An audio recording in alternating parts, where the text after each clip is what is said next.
I wanna be a billionaire. I ain't getting no sleep till I see $1 million every week. I wanna be a billionaire. I ain't getting no sleep till I see $1 billion every week. I wanna be a billionaire. Ladies and gentlemen, how you doing? Welcome to another episode of Sleep is for Billionaires, the podcast. I am your host, Jonni Vegaz. Now today, ladies and gentlemen, you're in for a treat. I got a singer and a songwriter. Ladies and gentlemen, ATHENA Garcia. How you doing, love? Doing well. How are you? I'm doing very well, man. Good to have you on the show today. Happy to be here. Yeah, thank you for coming through. Thank you for coming through. Now, the concept of this show is to get insider information for those looking to be in your position. So you as a singer-songwriter, I kind of want to get into the entrepreneurial mindset of you actually wanting to achieve this dream and going after it and your plans to maintain, But let's start from the beginning. Where you from? I was actually Seattle, I guess, is the closest. Okay. I grew up in so many different areas. That's cool. I'm actually going to Seattle Wednesday. Oh, dope. Yeah, for two days. My girl has a conference for the Kaiser Permanente. She works at the hospital, so okay. Just there for 2 days. I'm kind of just tagging along. Dope. Yeah, so you like Seattle? Yeah, I like it, but the weather is definitely better in LA. Okay. And the creativity is here. Definitely. But there's good food, so many cool areas, so you'll enjoy. That's cool. So were you singing and songwriting out there, or you were just kind of, going to school and growing up? Like, what was your... It actually started with writing. Okay. Like, I hated school. I hated everything. Like every other kid. Yeah, everything. And then I took a creative writing class, and my teacher was so dope, and he made us write poetry. And I was like, wow, I really like this. And then I started getting into, like, YouTube and, like, watching poets like Shihan on, like, Def Jam Poetry. And that's when I kind of, like, started to, like, oh, what is this world? And so... Yeah, what was your question again? No, just in regards. No. It was in regards to when you were growing up. Were you always like doing songwriting and singing, or how did it lead up to this dream that you have now? Gotcha. Okay. Yeah, so it actually didn't start till later. Like, growing up, I wanted to be a dentist. Like, I wanted, like, a white picket fence, and 2.5 kids. Okay. So I went to school for pre-dental. And then you graduated? And I graduated. Sweet, okay. But with an art major. Because halfway through it, I was like, I really, like, don't want to do this. And so my dad was like, just pick one thing. Yeah. So I had an art degree, but I was, like, creative writing. And doing poetry, and I was like, I want to turn these poems into songs. Okay. So my friend was like, you should just start sampling beats on YouTube, and so then that's when the rap thing happened. So, like, I'd be like, hey, friends, come and support me. So like, my mom and dad would come, and it's literally like all black male rappers on stage, and then there's me, and then my dad was like in the crowd. He was like. And my mom would, like, nudge him, and she was like, fix your face. Oh, man. And he was like, why? She was like, you don't look happy to be here right now. So, long story short, it was, like, exploring different avenues in music. And so I was like, let me come to LA and work with all different kinds of songwriters and producers. That's cool, man. So I want to get to the end of that night. So when your dad was like, what's going on here? Like, when you performed, like, how did you do that night? It was fun. Actually, like, I'm such a people person, so wherever, like, my friends, like, we always have a vibe. So that night, the promoters were like, it's Halloween, like, bring your Halloween costume. So I was like, hey, friends, dress up. So, like, the whole squad dressed up. I got my parents to dress up. Yeah. And it was a vibe. It was cool. But I look at the music I was doing back then, and I was like, not so happy about that. But, like, everything else around it was dope. That's cool. Yeah. Okay. So how do your parents feel now about the whole, pursuing the art major versus the medical degree? It was a process. So at first they were like, oh, give yourself a timeline to how long you want to do this. Yeah. Are you dating? Do you want kids? And, like, come back home whenever you want. But they were always, like, loving, but not necessarily. They were more, like, afraid of, their child not being okay. Yeah, like, misguided and... Exactly. And it's just, for them, it just seemed like an unstable path. And, of course, like, as a parent, they want me to be safe. So the safe way for them would be to have like a career with like a set amount of money so you can live a stable life. But you know, with this industry, it's like up and downs. Right. But now I got into like entrepreneur and you know, that whole lifestyle. Mm-hmm. So now they're super supportive. They're like on board. What are you doing specifically as an entrepreneur? There's so many different things. Like what? So I did the Airbnb Okay. things for like 4 years. And I just got my own places and would like rent out different rooms, which that started like trap lifestyle. Yeah. And then other people started to hear about it. So then they started getting me to manage their places too. Okay. So I started doing that. Nice. Graphic design. Since I always like made my own promo material. When I first moved to LA, I was like serving at a restaurant. Okay. And I was like, you know, I can make $150 a day doing a logo. So that's kind of how it started. I just like started flyering around and like putting ads on Craigslist. Like I would do logos for like $50. It was so cheap in the beginning. Yeah. And then that kind of just grew. So with the Airbnb and the graphic design, and then like, then I did like promo modeling too for like different brands. All of that kind of just worked together to fund my dream.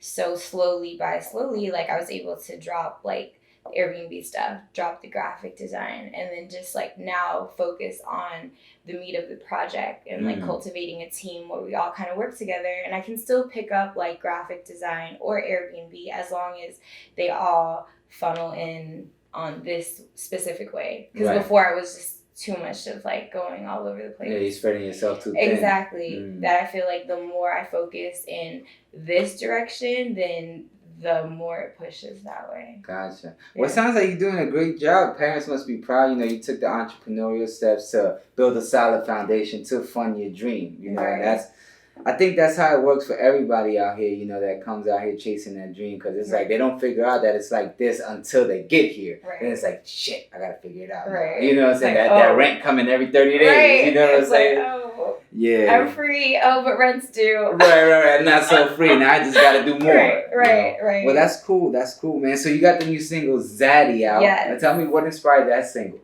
Zaddy was inspired by men. Okay, thanks. There you go. Shout out to keep it simple.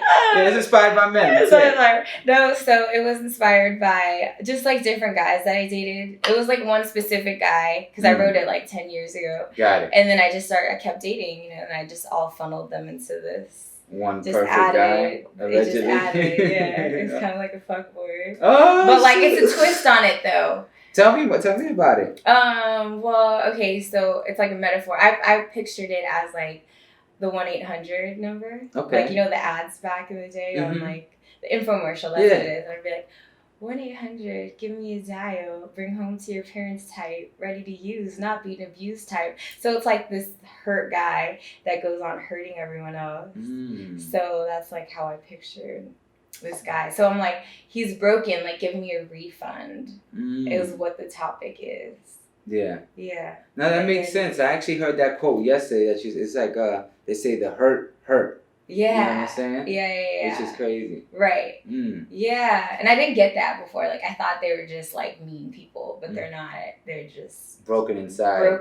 So of course, like how are they gonna treat you well when they're broken inside? They're not even treating themselves well. Yeah. So wow. Yeah, so that's kind of like, and then Zaddy, I just like the word. So then that just became like the hook of the song. Yeah. No, that's cool as hell, man, because the title gives it that attention grabber. Because, you know, girls utilize Zaddy with, you know what I'm saying, with sex and all like that shit. Zaddy, right. Yeah, exactly. Right. But you put a nice little twist to it and, gave it a deeper meaning. So that's very poetic. It is, yeah. So like I want to keep it deep, but also like entertaining at the same time. So yeah. Well, that's cool. Also, because like you know, fuckboys are zaddy. It's like I'm like it's like oh he's zaddy, but like really he's just he's not good for you. Right. Gotcha. Just good for one thing. Exactly, or a few things. Right. Hey, depending if he knows what he's doing. Right. That's what's up. What's up. So, what are your plans to actually, you know, push the single strategically and really market it and make sure it's a success for you? I have no plan. I'm just kidding. Mm-hmm. I'm just I'm like, shooting yeah, it in the don't- universe. Good luck. Yeah, it don't work like that because there's like 10 million other I people know. doing that. So Right. you really got to be strategic and think outside the box and Right. really, Right. make some money off of that. Exactly. So so back then I was in a band and we didn't think about the marketing really. We just like finished the whole album and put it out there. And I was like, wow, like this is a dope project with no ears, no exposure. So this time around I was like, okay, I'm really gonna focus on growing like a cool base and platform for myself. So before, while I was hustling and doing the Airbnb and graphic design and all of that, I was also funneling it into social media and just growing my following. So for like a year and a half, I was just engaging on social media, which is like the posts, the stories, and just like lifestyle related things with music and art and inspiring people to be their best selves. And so once the project came out, it's like there's already a solid base, like not a lot, but like people that are already engaged in my life and what I'm doing, that naturally they would just support. And also supporting other artists in the game or entrepreneurs in the game also help to, it's like a ecosystem where we all support and help one another. So that was kind of my strategy, the social media world and the artist world. And then also I'm like super grassroots. Like I have Rob here and like other people. Shout out to Be Creative. Shout out to Be Creative. Make sure you check out that interview we did. But yeah, so grassroots. So it's like shows every 2 weeks. Social media. Does that get exhausting? You feel like, for me, sometimes I can't lie. I get exhausted promoting on social media because it's like, it doesn't stop. Like, if you want to win, you got to just keep going. Unless you got like a Drake following or something like that. But if you're just coming up, you got to attack. Sometimes you can pay people to do it, but if your bread ain't right like that, then it's just you. Do you get exhausted sometimes doing that? Right now it's kind of fun. Okay. Because I mix it with, I don't want to just promote like me and my product, which is Zaddy, I guess, or things I'm doing. So I try to mix it with like things I like and things that I feel like people would like and just fun things that I think are dope and funny. So it makes it cool.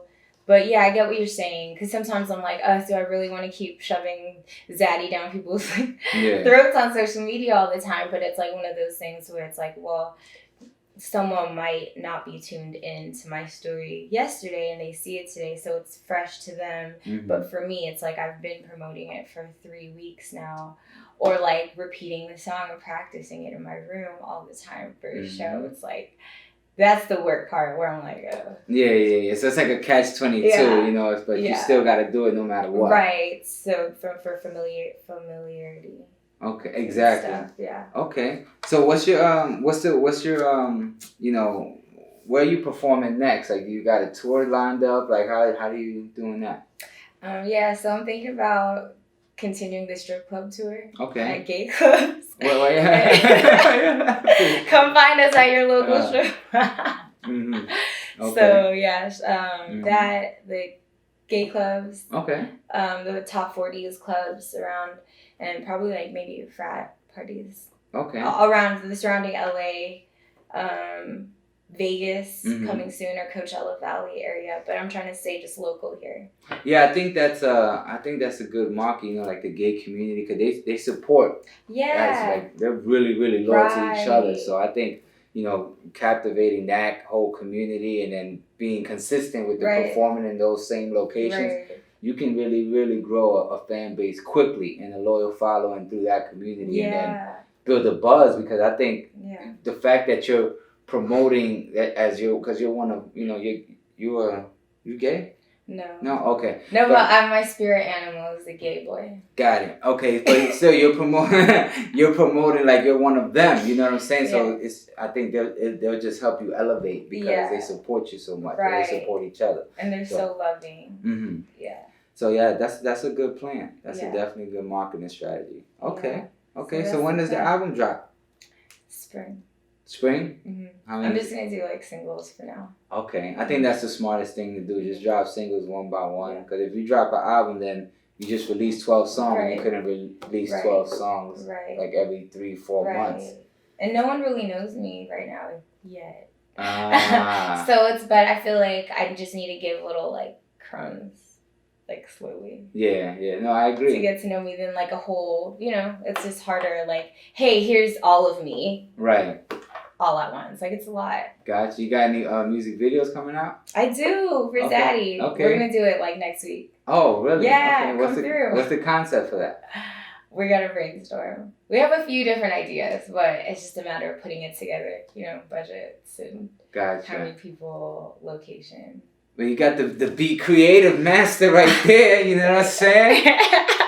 Nah, that's cool, man. Well, I wish you much success, Thank man, you. and I hope the single does well for you. And just keep grinding, man, and keep hustling on the side to really keep that foundation, because you're gonna need that, especially out here. Like it's real out here. This economy is real out here. You wanna play? Yeah. You wanna make content? So yeah. Definitely, man. Well, let the people know where they can follow you and download that Zaddy single. You guys can follow me on social media. It's at ATHENA G Music, and you can find it on Spotify, Apple Music, Amazon, everywhere. ATHENA G. And it's called Zaddy. Yes. Well, I want to thank you for coming through today. Thank you for having me. I really appreciate it. Likewise. Stay tuned for more episodes to come. This has been another episode of Sleep is for Billionaires, the podcast. I am your host, Jonni Vegaz, ATHENA G. Make sure you download that Zaddy. Yes. Shout out to Be Creative in the back, holding it down. Yes. And we out. We outro. You said we outro. Good stuff.